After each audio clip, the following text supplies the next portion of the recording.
Have you ever stopped to wonder, where did the personal computer, the PC as we know it, come from? Let's take a step back in time and start at the beginning. The first ever computer wasn't something you would recognize today. This behemoth, known as the ENIAC, was a monstrous machine, taking up an entire room and weighing in at over 30 tons. Despite its size, it was a marvel of its time, capable of computations that were previously thought impossible. It was a testament to human ingenuity and the first step towards the digital age. But the ENIAC was far from personal. It was the invention of the microprocessor in the 1970s that brought us closer to the idea of a personal computer. This tiny device developed by Intel was a complete game changer. It was a computer on a chip, a piece of silicon that could perform the same functions as the ENIAC, but at a fraction of the size. The microprocessor paved the way for the first PC, the Altair 8800. No, it didn't look like the sleek machines we have today. It was a box with switches and lights, and you had to program it using binary code. But it was a start. It was something that an individual could own, could use, could understand. It was personal. The Altair 8800 may not have been a household name, but it sparked a revolution. It made people realize the potential of personal computing. It inspired a generation of tinkerers, hobbyists, and eventually entrepreneurs who would go on to shape the technology landscape as we know it today. The dawn of the PC era was more than just the birth of a new type of machine.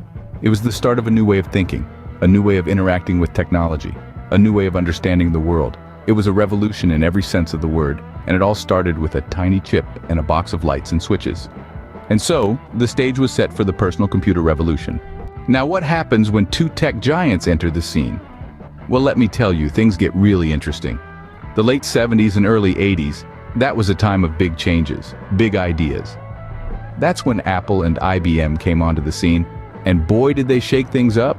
Apple introduced the Apple II in 1977. This wasn't just another computer, this was something different, something special.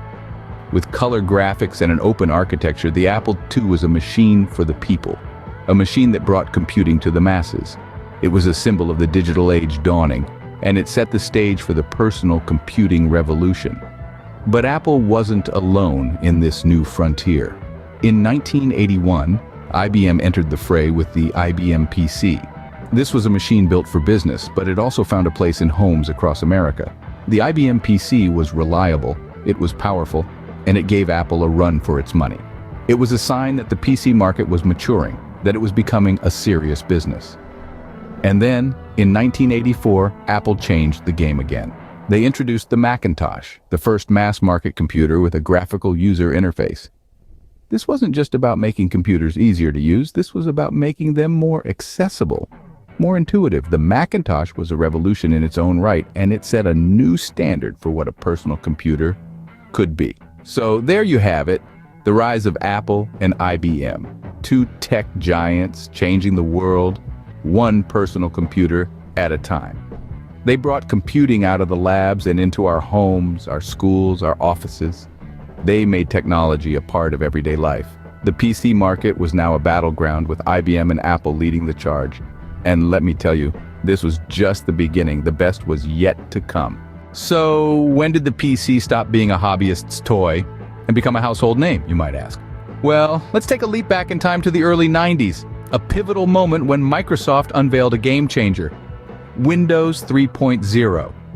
This wasn't just another operating system, it was a revolution, a seismic shift that transformed the perception of PCs from esoteric machinery to user-friendly devices.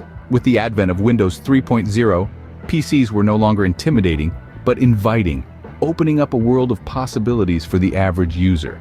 But the story doesn't end there.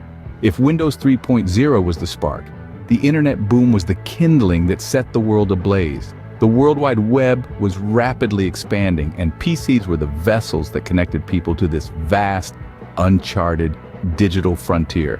The ability to send an email, to browse a web page, or to download a file, all from the comfort of your living room, was nothing short of revolutionary. PCs were no longer just tools.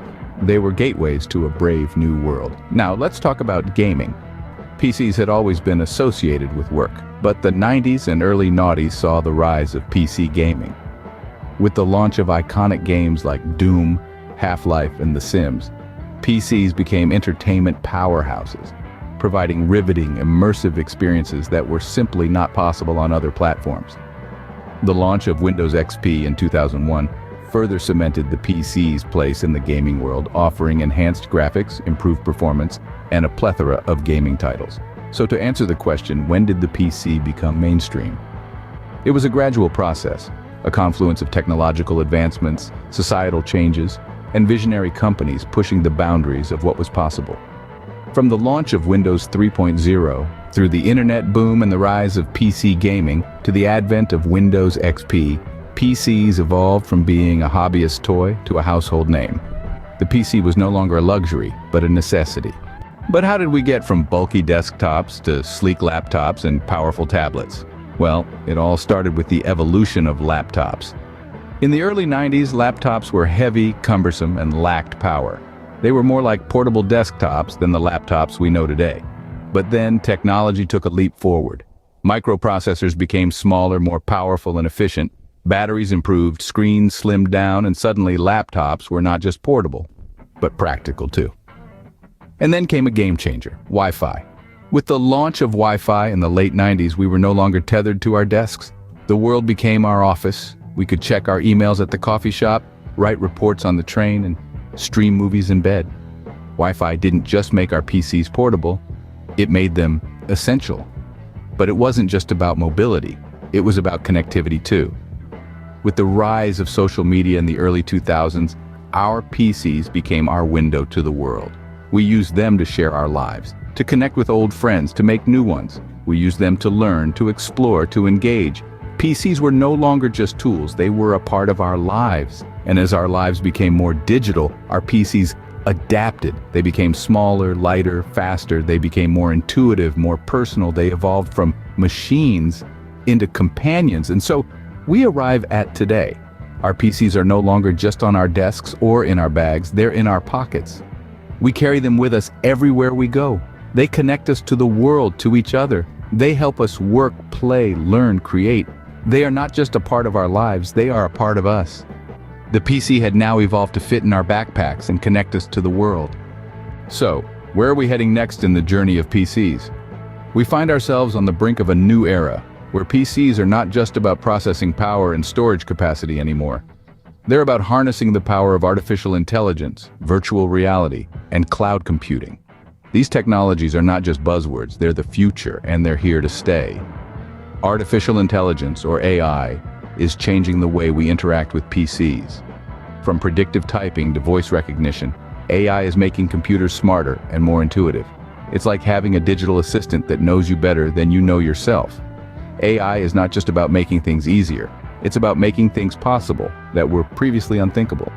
Virtual reality is another game changer. Imagine being able to walk through a digital replica of an ancient city or stand on the surface of Mars, all from the comfort of your living room. VR is not just about gaming, it's about experiencing new worlds and perspectives. Cloud computing is revolutionizing the way we store and access data. Gone are the days of worrying about hard drive space or losing data. With cloud computing, your data is always safe, always accessible, and always up to date. And let's not forget the role of PCs in the era of remote work and learning. With high-speed internet and powerful PCs, we can work and study from anywhere, anytime. This flexibility is not just a luxury, it's a necessity in today's fast-paced world. So, what does the future hold for PCs? Well, no one can say for certain. But one thing's for sure, PCs will continue to evolve, to adapt, and to surprise us. They will become more integrated with our lives, more intuitive, and more indispensable. The journey of the PC is far from over. In fact, it's only getting more exciting.